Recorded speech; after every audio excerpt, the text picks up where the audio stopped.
downloads, yun ang nakuha natin. Kaya nga, sabi ko nga sa inyo, ang church na ito ngayon, ibang-iba na. Dahil may revelation po si Lord. Ang revelation po ni Lord, pag-aralan, dikdikin natin, pag-aralan natin ang Bible, book by book, verse by verse, chapter by chapter, para matanggap natin yung whole counsel of God. Alam mo yung counsel, pag nagpapa-counsel ka, anong kinakukuha ko sa dito? Di ba kung nagpapa-counsel ka, kailangan mo ng advice? Ay, ako nang humingi ako advice kay Lord. Lord, ano kong gawin? Eh, aanin ko kung kayo naman ay sarado. Hindi kayo excited.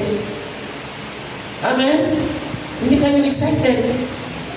Excited ba tayo na tayo ay mapuspos ng banal na Espiritu para tayo ay magamit po ng Diyos? Amen. Hallelujah! Praise God! Next.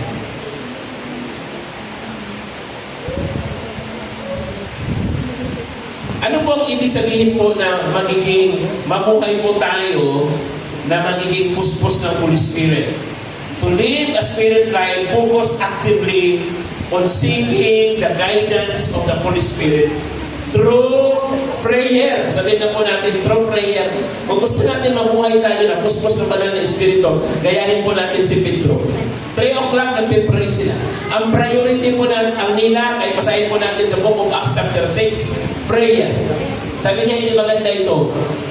Ibibigay natin yung mga menial ministry doon sa mga kapatiran natin, sabi niya, para makapag-focus po tayo, let's turn over this menial ministry, kasi sila pa ang gumagawa ng feeding ministry sa book of Acts chapter 6, so that we will be able to focus our attention to the ministry of prayer and to the ministry of the Word.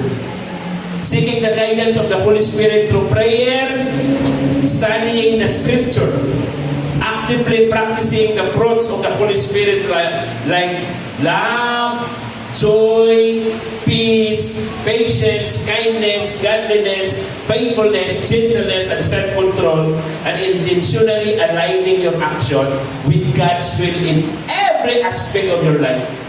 So essentially, walking by the Spirit and allowing the Holy Spirit to lead your life or to lead your decisions and actions sa buhay po natin.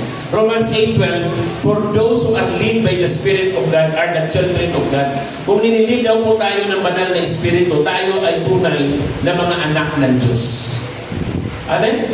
1 Thessalonians chapter 5 verse 19. Ang sabi po dyan, do not quench the Spirit. Sa Tagalog, wag natin palungkutin ang banal